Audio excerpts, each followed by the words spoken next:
Greg Ward there later here, 2nd and 13. He's got Goddard. This is going to be a big play. Put it out there. Bobby Wagner catches up because the ball hangs in the air, and Jalen Hurts is in. He's in. What are we going to do? All right, looking. He goes to Alshon Jeffrey, who makes his first catch of the season. Okay, he's going out. He went in for one throw, and then they took him out. So that was a little bit weird, but I guess Carson's going to take advantage of it and run with it. Meanwhile, Russ, take advantage of this. DK, got it. 52 yards. DK versus Slay was something. We'll get into that. That was much ballyhooed on the broadcast, and it was very one-sided. Look out! Is that Lockett? Nope. It's his twin brother, Devin Moore, with the classic Lockett sort of toe drag looking play there. That's a touchdown, 7-0 now. Here comes Chris Carson. Ladies and gentlemen, may I introduce you. What a run. Chris Carson, what a runner. Touchdown, Seattle. Look at Pete. Did you know he's the oldest coach in the league? Pete Carroll fired up. There's millions of shots in primetime games at Pete Carroll just gesticulating wildly.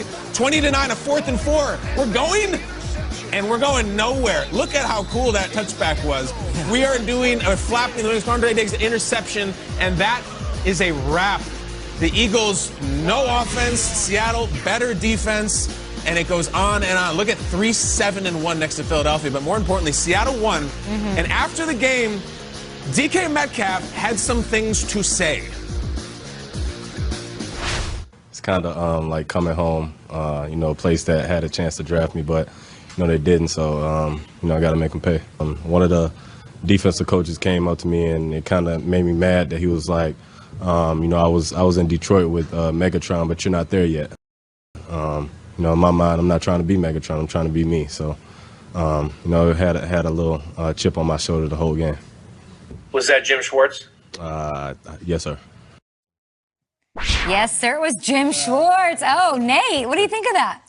Spot on. DK is mad because the coach who coached me went up to him and said something that made him a little bit hot. I like the fact that, DK is willing to put that out there. Yeah. Because usually players keep that to themselves. A coach walks up to them, and they'll keep it to themselves and they won't say anything.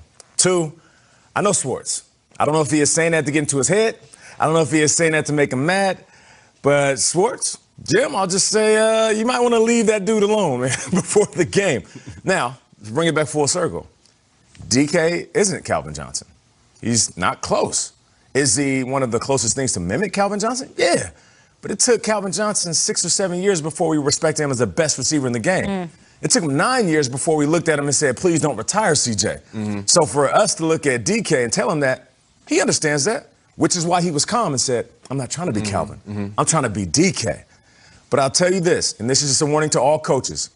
Please do not go up to beasts like this and poke the bear. What a story. Jim Schwartz is going to be asked about this. And it could have been like, hey, Calvin, I used to coach Megatron. You keep working, or hey, DK, you keep working, you're going to be just like him. And it could have been that. But he took it and ran with it. This is why I'm kind of triggered by it, though. Do you remember what happened the last time DK Metcalf went to Philadelphia? Like, in the playoffs, he had 160 yards against the Jim Schwartz defense. Most ever by a rookie. Ever! And literally, watch this at the end of the game. Catches it downfield, is going to get up and wave goodbye to the Eagles fans, of which there were allowed back then, and eliminate the Eagles from the playoffs. So Jim Schwartz got shredded by DK the last time he saw him.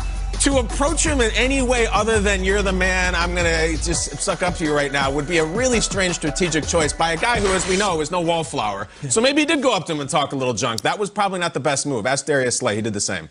Yeah, look, and the truth of the matter is, I looked through 2 years of their career, Nate. DK Metcalf's numbers hold up against Calvin Johnson. Is he not the same Hall of Fame? Is he going to lead the league in receiving yards? I don't know. And break records? Who knows? But I wouldn't have poked the bear either because he absolutely shredded them when it mattered most, especially on that deep pass. And last night, he was incredible.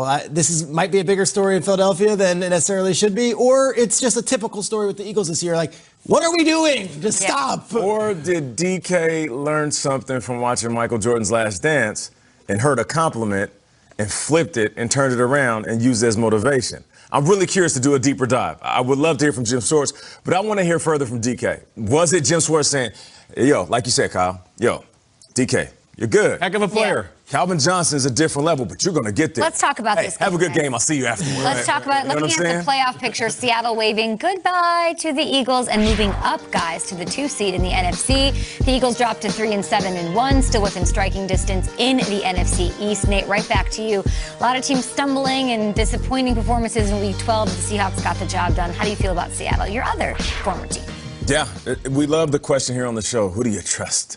Who do you have more confidence in? We get that question once a week, maybe once a day. I trust Russell Wilson when it comes to times like this. I know we were having this conversation about the Seattle Seahawks, and there was panic across the NFL. You know what? Russell Wilson doesn't look like an MVP.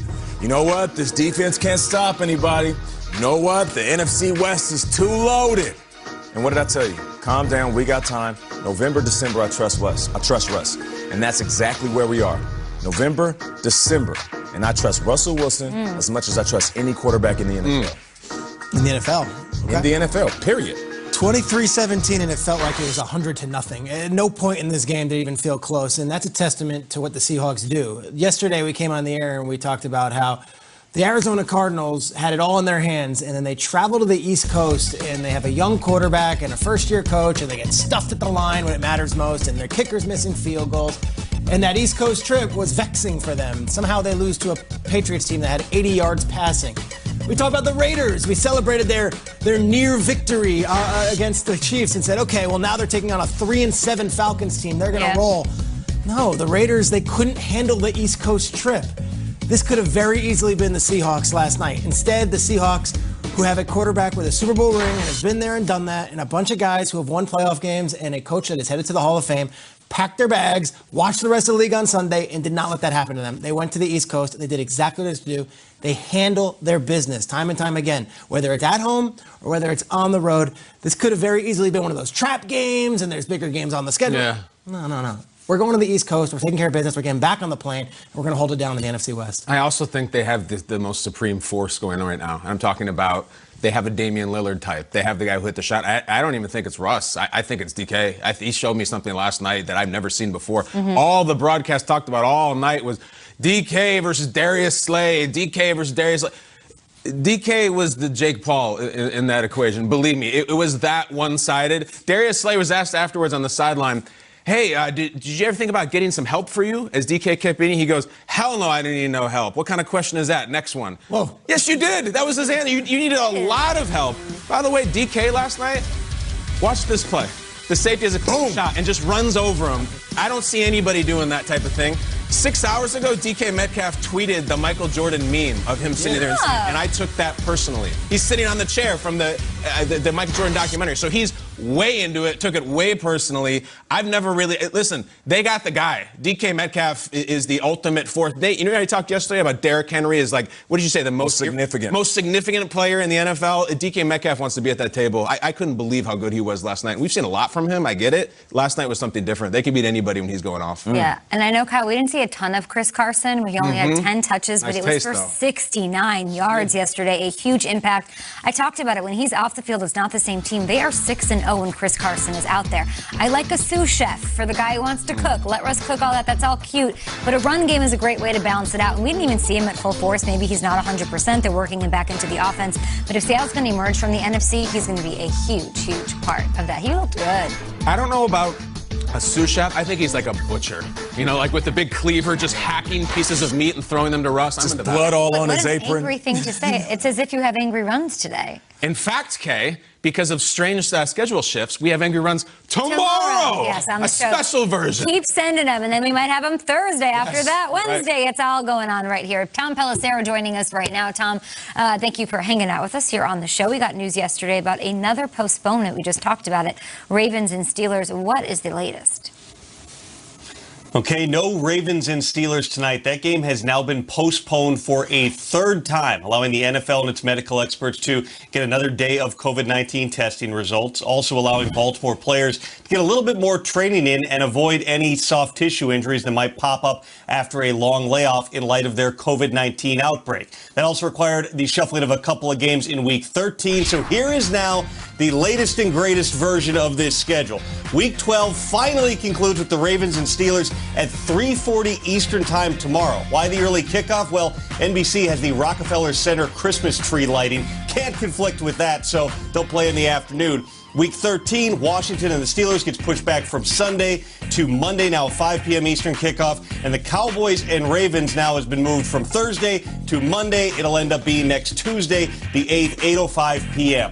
Now, the Ravens were back in their facility yesterday. They had a walkthrough and a conditioning session. They'll have another walkthrough today, and then the plan is to travel to Pittsburgh tonight. In terms of rescheduling, these are medical decisions, but there are some competitive implications here. Ravens running backs J.K. Dobbins and Mark Ingram, who would not have been eligible to play last Thursday or Monday or Tuesday or any other time, they will be eligible to play on Wednesday because their 10-day isolation period following positive COVID-19 tests will be over. Potentially a big boost there, Kay, for a Baltimore team that still will be down about a dozen players, including their quarterback, Lamar Jackson.